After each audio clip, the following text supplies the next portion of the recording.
비트코인 가격이 쭉 떨어지고 관심이 죽은 현재 시장에서 모두가 벌어졌다고 생각할 때 개미들이 그리고 레버리지들이 지쳐 떨어져 나갑니다. 하지만 고래들은 이 순간만을 마치 오래전부터 기다렸던 것처럼 바쁘게 움직이고 있었습니다. 그들이 침을 흘리며 설계하고 있는 미래는 과연 무엇일까요? 오늘의 영상에서 전부 공개하겠습니다. 안녕하세요, 김선우입니다. 여러분들, 현재 비트코인에게 굉장히 이례적인 현상이 나오고 있어요. 지난 영상에서 말씀드렸죠. 시장의 하락을 만들어낸 그린란드 이슈는 노이즈이며 금방 해결될 거라고. 그리고 약 일주일 만에 그린란드 악재 이슈는 관세 철회로 현재 일단락됐습니다. 그런데 상황을 보면 조금 웃깁니다. 악재가 나오면 전부 다 하락하고 악재가 해소되면 올라가야 되는데 많이 빠지지도 않았던 나스닥과 금 그리고 은 같은 원자재들이 비트코인 대신 오르고 있어요. 그래서 여러분들 중 대부분은 이러한 궁금증을 갖고 계실 겁니다. 코인 시장에도 유동성이라는 게 들어오기는 하는 거냐? 이 시장에 가망은 있는 거냐? 이런 불안한 마음을 가지고 있는 분들을 위해서 ETF 자금이 어떻고 온체인 데이터가 어떻고와 같은 뻔한 얘기가 아니라 여러분들이 갖고 계시는 그 근본적인 질문에 객관적인 데이터로 답변해드리겠습니다. 지금까지 정말 답답하셨을 텐데 괜찮습니다. 이 영상을 끝까지 보시면 지금 시장이 왜 이렇게 답답한지 완벽하게 이해하실 거예요. 빠르게 구독 버튼 눌러주시길 바라며 시작해보겠습니다.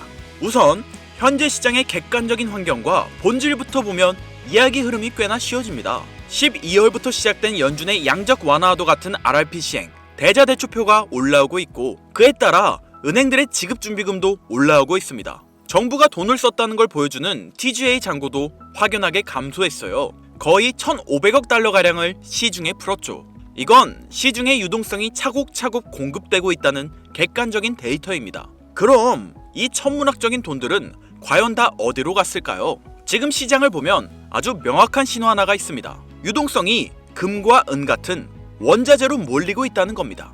미친 듯하게 오르는 금, 은 차트. 9시 뉴스만 켜도 나오는 얘기라 다들 아시겠죠? 왜 이런 일이 생기는 걸까요? 이유는 생각보다 단순합니다. 물론 여러 가지 이유가 있겠지만 단순히 유동성은 풀리는데 시장의 성장 신뢰는 회복이 안 됐기 때문이에요. 비유하자면 이렇습니다.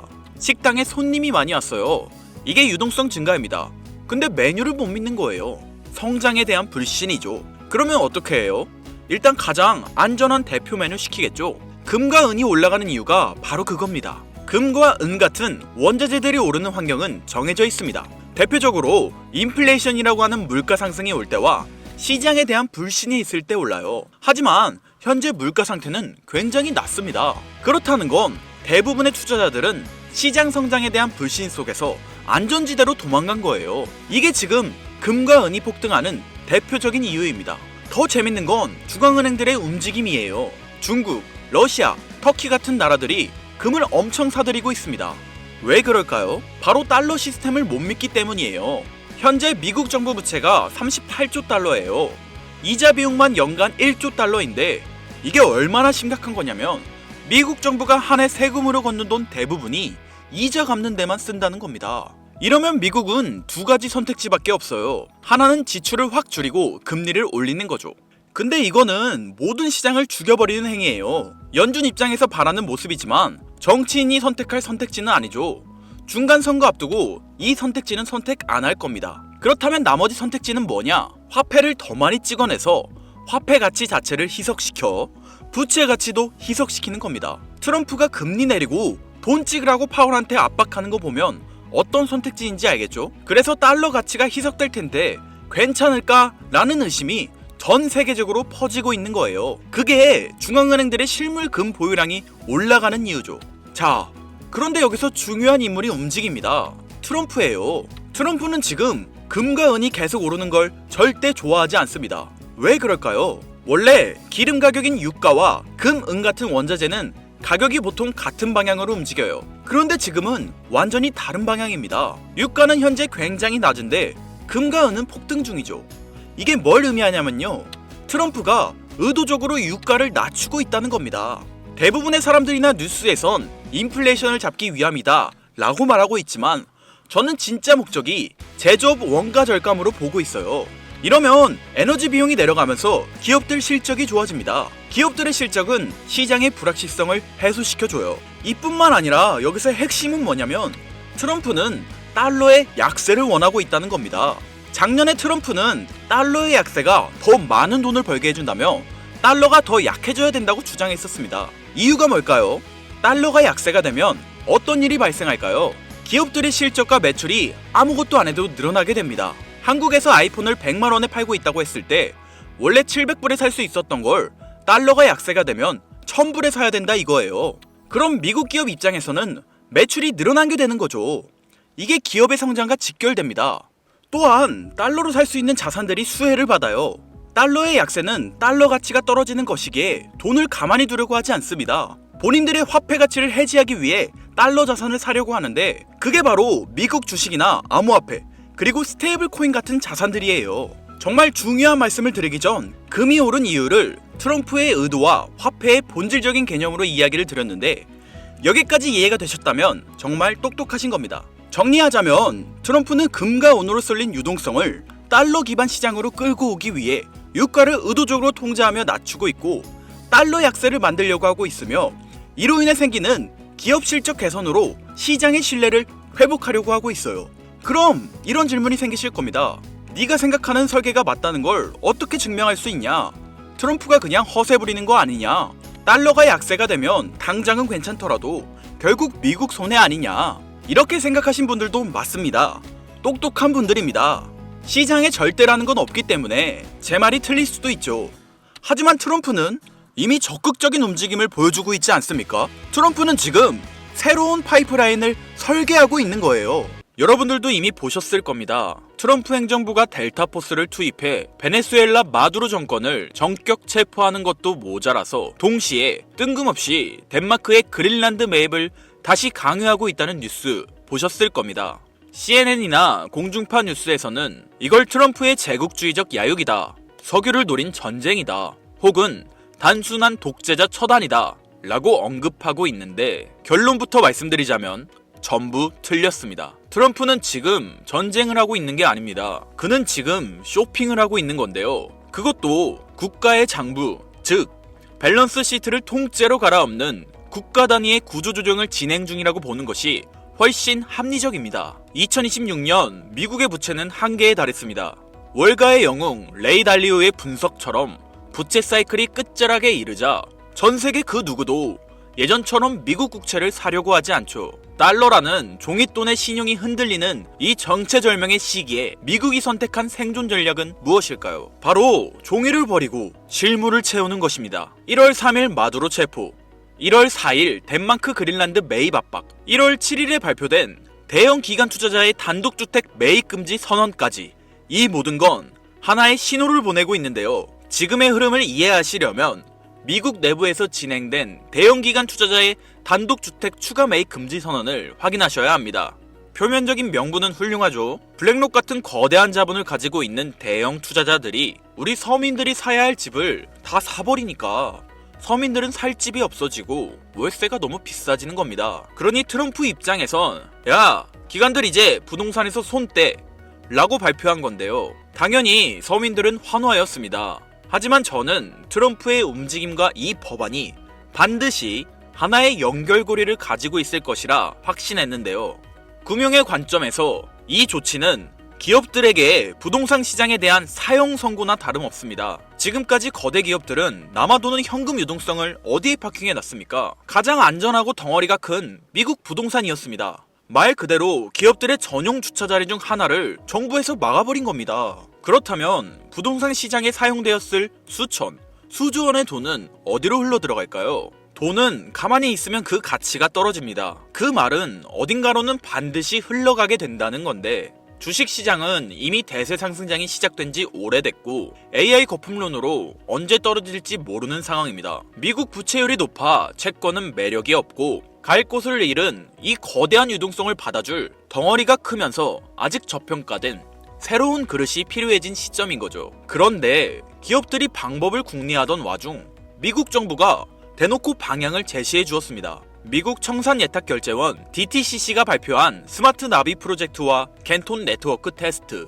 이게 전문 용어라 어렵게 느껴지시겠지만 쉽게 말해서 주식이나 부동산 같은 실물 자산을 코인으로 만들어서 기관들끼리 24시간 거래할 수 있게 만든 기업 전용 네트워크 RWA가 되겠습니다. 트럼프는 한쪽에서는 행정명령으로 구시대의 자산인 실물 부동산 매입을 막아버리고 다른 한쪽에서는 법안을 통해 신시대의 자산인 디지털 자산 시장에 문을 열어주고 있는 겁니다. 자, 그렇다면 여기서 의문이 드실 겁니다. 이들이 이렇게 강제적으로 고여있는 자본을 움직이려는 이유는 무엇일까요? 단순히 비트코인 2억, 3억 가는 게 목표라서요? 아닙니다. 그들이 보고 있는 건 코인 시장을 넘어선 더 거대하고 본질적인 패권의 이동입니다. 최근 일론 머스크는 한 팟캐스트에서 이런 말을 했습니다. 미래의 화폐는 달러나 금이 아니라 전력량 에너지가 곧 화폐가 될 것이라고요. 이게 당장 들으셨을 땐 이해가 어려우시겠지만 핵심은 이겁니다. 지금까지의 달러는 신용을 기반으로 사용되었습니다.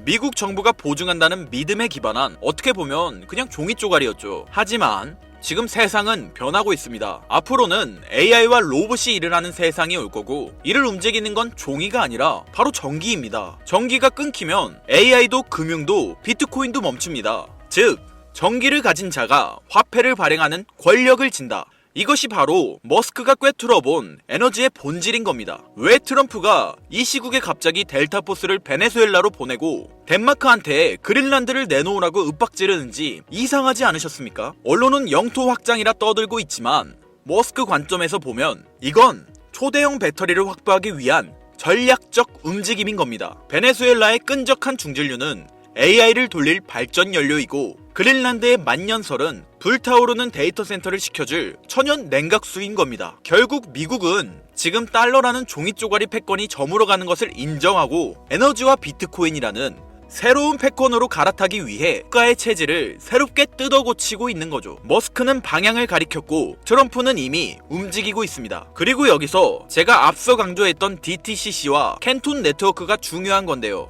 기관들은 썬팅 짓게 된 자신들만의 프라이빗 체인을 원합니다. 상식적으로 생각해 보십시오. 블랙록이나 JP 모건 같은 월가 하이에나들이 자금 흐름을 누구나 지갑 주소만 알면 실시간으로 다 들여다볼 수 있는 퍼블릭 블록체인 위에서 굴리고 싶어 할까요? 자신들의 포지션이 노출되면 경쟁사에게 공격당하거나 선행매매를 당할 수 있는데 미쳤다고 그 길을 주력으로 쓰겠습니까? 그들은 철저하게 프라이버시가 보장되고 신원이 인증된 기관끼리만 거래할 수 있는 네트워크가 필요합니다. 그런데 기업들이 자기들끼리 노는 프라이빗 체인을 쓰면 개인 투자자들은 캔톤 네트워크에는 우리가 투자도 못하고 이걸 알아도 무슨 상관이냐 라고 생각하게 될 텐데 맞습니다.